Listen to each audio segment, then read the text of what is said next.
Paano mo naman papataasin yung rating ni Bongbong kung ganito mag-isip? Oh, pakinggan nyo tong magandang ano na to, magandang video na to. Saan ka nakakita ng adik na napakalinaw ng isip at napakagaling magsalita? Wait, What survey? Napakagaling magsalita. Wow.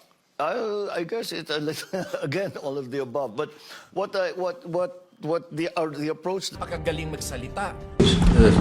Well, as you well, we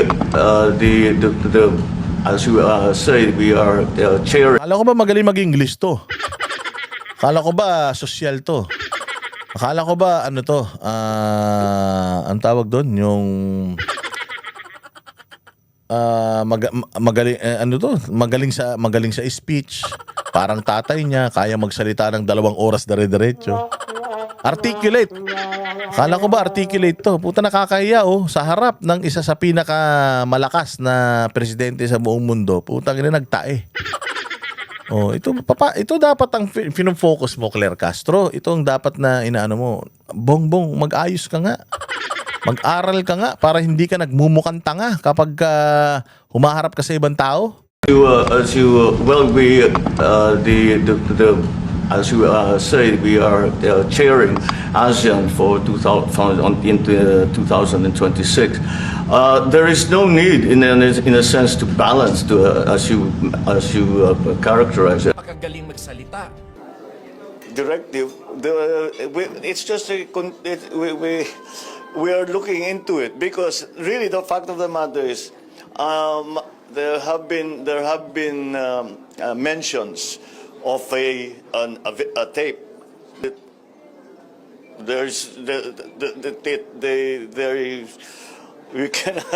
We cannot be it is Napakatalino mag-discuss ng mga bagay-bagay.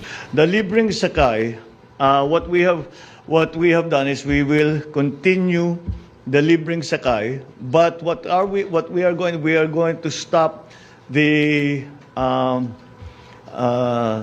Tang ina.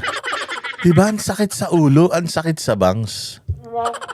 Tapos ang focus ni Claire Castro sa itsura ni Inday Sara, ba't hindi ka mag-focus sa kabobohan ng amo mo?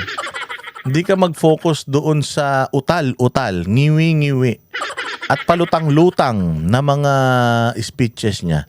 Yan ang i-correct nyo. The reason why Bongbong Marcos is -3, actually hindi nga -3, sabi ko nga sa'yo, -29. The reason why he's -29 kasi wala na. Tuyot na. Libreng Sakay in MRT 3. We will transfer the Libreng Sakay to students. Sorry, I think I'm doing this wrong. We are... Nung nagpapaliwanag siya, di niya alam yung pinapaliwanag niya. Ganyan din si Claire Castro. Nagpapakita siya ng video na hindi niya maipakita. Papakita siya ng picture na hindi niya alam kung ano yung ipapakita niya. Nagla-livestream siya ng walang laman yung utak niya. Parehas na parehas sila ng style ni Bongbong. Kaya nga sabi ko sa inyo, the birds of the same feather flocks together. Libreng Sakay continues. Napakatalino mag-discuss ng mga bagay-bagay. Ang alyansa, buo po lahat ng kandidato ng bawat pwesto nang mamimili kayo sa Ang ina, sabog na sabog,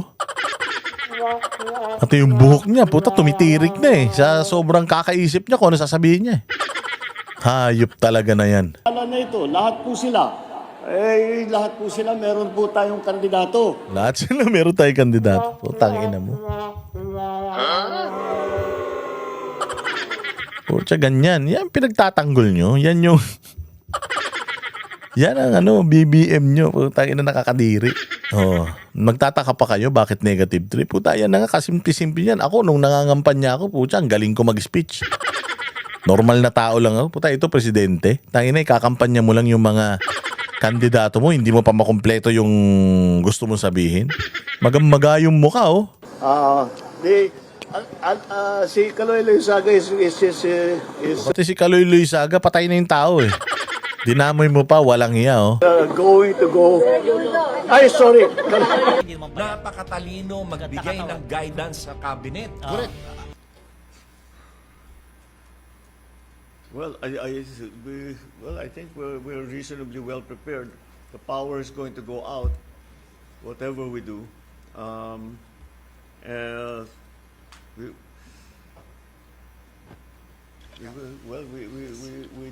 We, we just follow our regular procedure. It's really the flooding that we're going to have to deal with. So,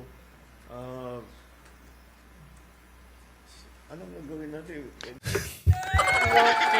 Ay, inantong tao na to.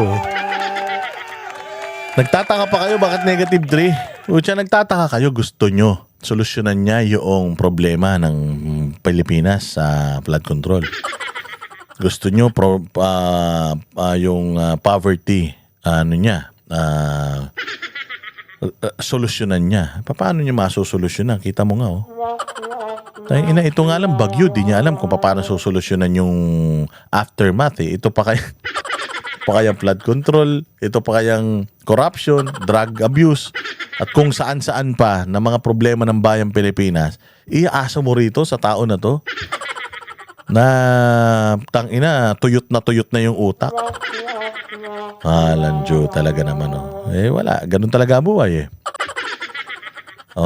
So ngayon, Claire Castro, focus pa more sa mga Duterte. Sabi niya nga, pag galit daw ang Inday Sara pag narinig daw niya yung pangalang Bongbong Marcos, na ano daw siya, triggered daw siya. Tangina yan. Magiging triggered si Inday Sara. Ikaw nga, marinig mo lang yung pangalan ng mga Duterte, putang ina, para sumasabog na yung puwet mo, eh. Yan ang banatero, walang inuurungan. Pag tama palakpakan, pag mali ay babanatan. Yan ang banateros, boses ng ordinaryong Pilipino. Banateros ay walang makakaawan. Walang inuurungan, banateros ay tinutulungan. Mga ordinaryong Pilipino, bawat mali tinututukan. Handang ituwid mga baliko, kasagutan sa tanong matino. Banateros ay hindi hihinto, sa tungkulin di mabibigo. Yan ang banateros, walang inuurungan. Pag tama palakpakan, pag mali ay babanatan.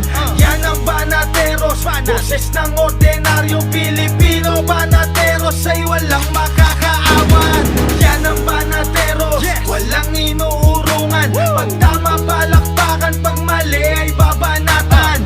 Yan ang banateros, boses ng ordinaryong Pilipino. Banateros ay walang makakaawan. Positibo ang usapan, negatibo babanatan. Handang gawin mga